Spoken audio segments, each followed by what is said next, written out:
ವೆಂಕಟೇಶ್ ಅಂತ ಅಣ್ಣ, ರಾಮೇಗೌಡರ ಮಗ. ತೇಜೂರು ಅಣ್ಣ, ಅರಕಲಗೂಡು ತಾಲೂಕು ಕಸಬ ತೇಜೂರು ಅಣ್ಣ. ನಿನ್ನೆ ಎಲ್ಲ ಈ ಥರ ಎಲ್ಲ ಅದು ನೀವು ಸುಳ್ಳು ಆರೋಪ ಅಣ್ಣ. ಅದು ನಮಗೆ 55ನೇ ಸರ್ ನಂಬರ್ಲಿ 1947-48 ಇಸ್ವಿಲಿ ನಮ್ಮ ತಾತಂಗೆ ತಿಮ್ಮೇಗೌಡರಿಂದ ನಮ್ಮ ತಾತಂಗೆ ಕ್ರಯ ಆಗಿತ್ತು. ಅದು ನಮ್ಮ ತಾತ ತೀರೋದ್ಮೇಲೆ ಭೌತಿಕತೆಯಾಗಿ ನಮ್ಮ ಅಪ್ಪಂಗೆ ಬಂದಿತ್ತು.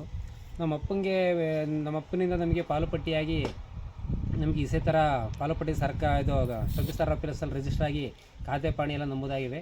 ಅದ್ರ ಪ್ರಕಾರ ನಾವು ಈ ಜಮೀನ ಆಬದ್ ಮಾಡ್ಕೊಂಡು ಸಾగు ಮಾಡ್ಕೊಂಡು ಜೀವನ ನಡೆಸ್ಕೊಂಡು ಹೋಗ್ತಿದ್ದು. ಆದರೆ ಈಗ ನಾನು ಶುಂಠಿ ಹಾಕೋಣ ಅಂತ ಜಮೀನೆಲ್ಲವೇ ರೆಡಿ ಮಾಡಿಟ್ಟಿದ್ದೆ. ಅದರಲ್ಲಿ ನಮ್ಮೂರ ತೇಜೂರ ಕೃಷ್ಣೇಗೌಡ ಹೆಂಡತಿ ಜಯಲಕ್ಷ್ಮಿ ಮತ್ತು ಅವ್ರ ಮಗಳು, ಅವ್ರ ಅಳಮಯ್ಯ ಮತ್ತು ನಮ್ಮ ರೇಷ್ಮೆ ಚಂದ್ರು, ಸಾಗಲಪ್ಪಲು ಮರಿಗೌಡ್ರ ಮಗ ರವಿ, ಧರ್ಮ ಇವರೆಲ್ಲ ಬಂದು ಸರ್ ಅದಕ್ಕೆ ಬಂದು ತಡೆ ಮಾಡಿ ಆ ಜಮೀನಿಗೆ ರೆಡಿ ಮಾಡಿ ಜಮೀನಿಗೆ ಕಳೆನೆಸ್ಕೆ ಹಚ್ಚಿ ಮತ್ತು ಹೋಮಾಚಾರ ಎಲ್ಲ ಮಾಡಿದ್ದಾರೆ.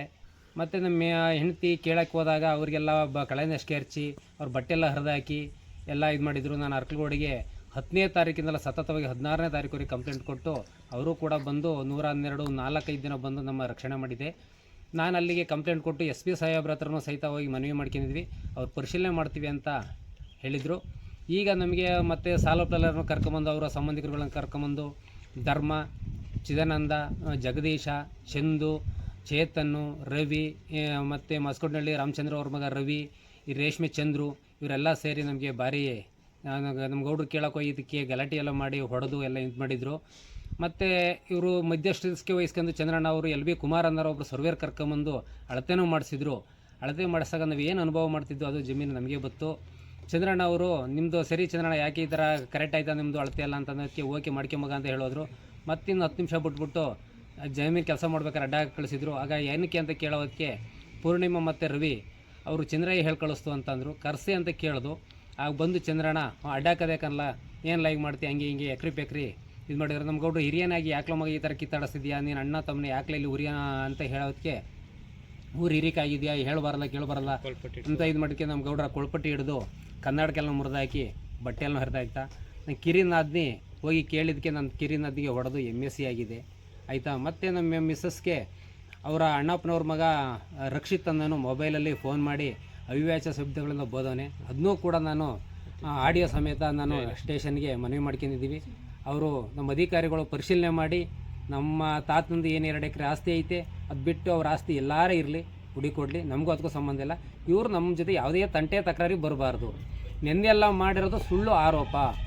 ಮತ್ತು ಹಿಂದೆ ಚಂದ್ರು ಅವರು ಒಂದು ಸ್ವಲ್ಪ ದಿನದಲ್ಲಿ ಕಳೆದ ವರ್ಷ ಒಂದು ವರ್ಷದ ಆಚೆಯಲ್ಲಿ ನಮ್ಮ ಹೆಣ್ಮಕ್ಳು ಜಮೀನು ಹತ್ರ ಕೆಲಸ ಮಾಡ್ತಿದ್ದಾಗ ಏಕವಚನದಲ್ಲಿ ಒಬ್ಬೊಬ್ಬಳಾಗ ಬರ್ರಿ ರೇಷ್ಮೆ ಹೊಲ್ಕೆ ಅಂತೆಲ್ಲ ಬೋದಿದ್ರು. ಅದೇ ನಾನೇ ಕರೆದು ಕೇಳಿ ಯಾಕೆ ಚಂದ್ರಣ್ಣ ಈ ಥರ ನಿಮ್ಮ ಮಕ್ಕಳ ಸಮಾನ ಅಲ್ವಾ ಅಂತೆಲ್ಲ ಕೇಳಿದ್ದು ಮಾಡಿದ್ದೆ. ಆ ದ್ವೇಷ ಒಂದು. ಮತ್ತು ಎರಡನೇದು ಜಮೀನು ಅಳತೆ ಮಾಡಿಸ್ತು. ಆ ಜಮೀನು ಅಳತೆ ಮಾಡಿದಾಗ ಸುತ್ತಮುತ್ತ ಒಂದು ಸ್ವಲ್ಪ ಜಮೀನು ನಮಗೆ ಮರ ಗಿಡಗಳೆಲ್ಲ ಬರೋಕ್ಕಾದು ಅದು ಬಿಟ್ಕೊಡೋಕ್ಕೂ ಹೊಟ್ಟೆ ಉರಿ ಒಂದು. ಅವರು ಡೈರೆಕ್ಟಾಗಿ ದ್ವೇಷ ತೀರ್ಸೋಕ್ಕಾಗದೆ ಬೇರೆಯವ್ರನ್ನ ಎತ್ಕಟ್ಟಿ ನಮಗೆ ಇದೇ ರೀತಿ ಹಿಂಸೆ ಕೊಡ್ತಾವ್ರೆ. ಸರ್ಕಾರದವರು ಆದಷ್ಟು ನಮಗೆ ದಯಮಾಡಿ ನಮಗೆ ಒಂದು ರಕ್ಷಣೆ ಕೊಡಬೇಕು ಅಂತ. ಆದರೂ ಅವ್ರು ತಮ್ಮದಿರಿಗೆಲ್ಲ ಹೇಳಿದ್ರು, ತಮ್ಮದಿರು ಯಾರೂ ಒಪ್ಪಿಲ್ಲ. ಮಗನಿಗೆ ಆಗ್ಬೋದು, ಅವ್ರ ಹೆಂಡತಿಗೆ ಆಗ್ಬೋದು, ಅವ್ರ ತಮ್ಮದಿರಿಗೆಲ್ಲ ವಿಷಯ ತಲುಪಿಸಿದ್ದೀವಿ. ಅವ್ರು ಯಾರು ಈ ವಿಚಾರಕ್ಕೆ ಅವರು ಯಾರೂ ಒಪ್ಪಿಲ್ಲ, ಅದು ಸರಿ ಅಂತಲೂ ಹೇಳಿಲ್ಲ ಅವರು. ಇದೆಲ್ಲ ಮಾಡಿರೋದು ಸುಳ್ಳು ಆರೋಪ. ಸರ್ಕಾರದಿಂದ ನಮಗೆ ಅಳತೆ ಮಾಡಿಸ್ಲಿ, ನಮ್ಗೆ ಏನು ದಾಖಲಾತಿ ಇದೆ ದಾಖಲಾತಿ ಪ್ರಕಾರ ನಮ್ಮದು ಜಮೀನು ಬಿಟ್ಕೊಡ್ಲಿ. ಇಲ್ಲ ನಮ್ಮ ಕಡೆ ದಾಖಲಾತಿ ಪ್ರಕಾರ ಏನಾರು ಹೆಚ್ಚಾಗಿದ್ರೆ ಬೇಕಾದ್ರೆ ಆ ಕ್ಷಣದಲ್ಲೇ ಬೇಕಾದರೆ ನಾನು ಅಳತೆ ಮಾಡಿ ಒಂದು ಅಡಿ ಬಂದರೂ ನಾನು ಬಿಟ್ಕೊಡೋಕ್ಕೆ ನಾನು ಸಿದ್ಧವಾಗಿದ್ದೀನಿ. ಲೋಕೇಶ್ ಅಂತೇಳಿ ತೇಜೂರು ಜಮೀನ್ದಾರ್ ರಾಮೇಗೌಡರ ಮಗ. ಇಲ್ಲಿ ನಿನ್ನೆ ಒಂದು ನ್ಯೂಸು ಹರಿದಾಡ್ತಾ ಇದೆ. ಸರ್ವೆ ನಂಬರು 55ರಲ್ಲಿ ಹೆಂಗಸ್ರ ಮೇಲೆ ದಬ್ಬಾಳಿಕೆ ಅಂತೇಳಿ, ಅದು ಯಾವುದೇ ಕಾರಣಕ್ಕೂ ಸುಳ್ಳು ಆರೋಪ. ಅದು ನಾವು ಯಾರ ಮೇಲೆ ಆಗಲಿ ಆರೋಪ ಮಾಡೋದಾಗಲಿ ಇದು ಮಾಡೋದಾಗಲಿ ಮಾಡಿಲ್ಲ. ನಮಗೆ 1947-48ರಲ್ಲಿ ನಮ್ಮ ತಾತನಿಗೆ 2 ಎಕರೆ ಕ್ರಯ ಆಗಿದೆ. ನಾವು ಅದೇ ಥರನೇ ಇಲ್ಲಿವರೆಗೂ ನಮ್ಮ ತಂದೆಗೆ ಮಾಡಿಸ್ಕೊಂಡು ತಮ್ಮ ತಂದೆಯಿಂದವ ನಾವು ಮಾಡಿಸ್ಕೊಂಡು ಅನುಭವದಲ್ಲಿ ಬಂದಿದ್ದೀವಿ. ಈಗ ಇವರು ಹರ್ವೇಗೌಡ ಅಂತೇಳಿ ಬಂದುಬಿಟ್ಟು ಇದು ನಮಗೆ ಬರಬೇಕು ಅಂತ ಅಂದ್ಬಿಟ್ಟು ಇದು ಮಾಡ್ತಾಯಿದ್ದಾರೆ. ಆದರೆ ಇವು ಹರ್ವೇಗೌಡ ಅನ್ನೋ ಹೆಸರಲ್ಲಿ ಯಾವುದೇ ರೀತಿ ಡಾಕ್ಯುಮೆಂಟ್ಸ್ಗಳಿಲ್ಲ. ನಾವು ನಮ್ಮ ಡಾಕ್ಯುಮೆಂಟ್ಸ್ಗಳನ್ನ ಎಲ್ಲೇ ಆಗಲಿ ಅಧಿಕಾರಿಗಳಾಗಲಿ ತೋರ್ಸೋಕ್ಕೆ ರೆಡಿ ಇದ್ದೀವಿ.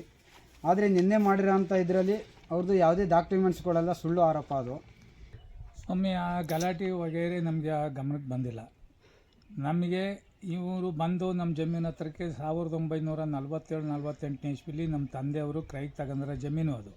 ಆ ಜಮೀನು ಹತ್ರಕ್ಕೆ ನಮ್ಮ ಹರ್ವೇಗೌಡರ ಸೊಸೆ ಹರ್ವೇಗೌಡರ ಮೊಮ್ಮಕ್ಕಳು ಬಂದು ಅವ್ರು ಕೇಳಿದಾಗ ನಾವು ಹೇಳಿದ್ವಿ, ನೋಡವ್ವ ನಿಮ್ಮ ಹತ್ರ ಏನು ಡಾಕ್ಯುಮೆಂಟ್ ಐತೆ ಅದನ್ನು ತಗೋಬಾ, ನಿಮ್ಮ ಜಮೀನು ನನಗೆ ಬೇಡ, ನಾನು ಬಿಟ್ಕೊಡ್ಬೇಕಾ 4 ಜನದ ಎದುರುಗಡೆ ಹೇಳ್ಬಿಟ್ಟು ಅದೇನು ರೆಕಾರ್ಡ್ ಐತೆ ಆ ರೆಕಾರ್ಡ್ನ ಆಧಾರದ ಮೇಲೆ ಬೇಕಾದ್ರೆ ಬಿಟ್ಕೊಡ್ತೀನಿ.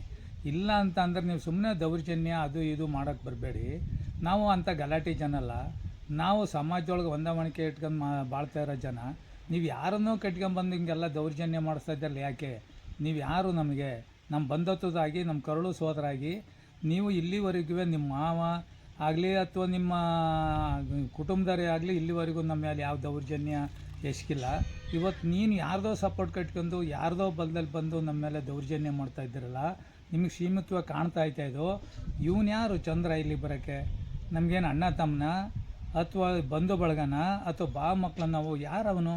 ಅವನು ನಿಮ್ಮನ್ನು ವಿರೋಧ ಪಕ್ಷದಲ್ಲಿ ಮಾಡ್ಕೊಂಡು ನಮ್ಮನ್ನು ಈ ಥರ ಡೀಲ್ ಮಾಡೋಕ್ಕೋಸ್ಕರ ಬಂದವನವನು. ಅವನ ಮಾತಿಗೆ ನೀವು ಮಣಿತಾ ಇದ್ದೀರಲ್ಲ, ಏನು ನಿಮ್ಗೇನಾರ ತೊಂದರೆ ಕೊಟ್ಟಿದ್ದೀವ? ಇಲ್ಲಿ ಮನೆ ಬಣ ಮಠ ಎಲ್ಲನೂ ಕೊಟ್ಟಿದ್ದೀವಲ್ಲ, ನಾವೇನಾರು ನಿಮಗೇನಾರ ತೊಂದರೆ ಕೊಟ್ಟಿದ್ದೀವ? ನಿಮ್ಮ ಜಮೀನು ಅಲ್ವಾ? ನಿಮ್ಮ ಜಮೀನು ಅಂತ ಅಂದ್ಬಿಟ್ಟು ಪ್ರೂಫ್ ಪಡಿಸಿ. 1-2 ಅಕ್ಷರ ಇದ್ದರೂ ನಿಮ್ಮದು, ನಾನು ಜಮೀನು ಬೇಕಾದ್ರೆ ಬಿಟ್ಕೊಡ್ತೀನಿ.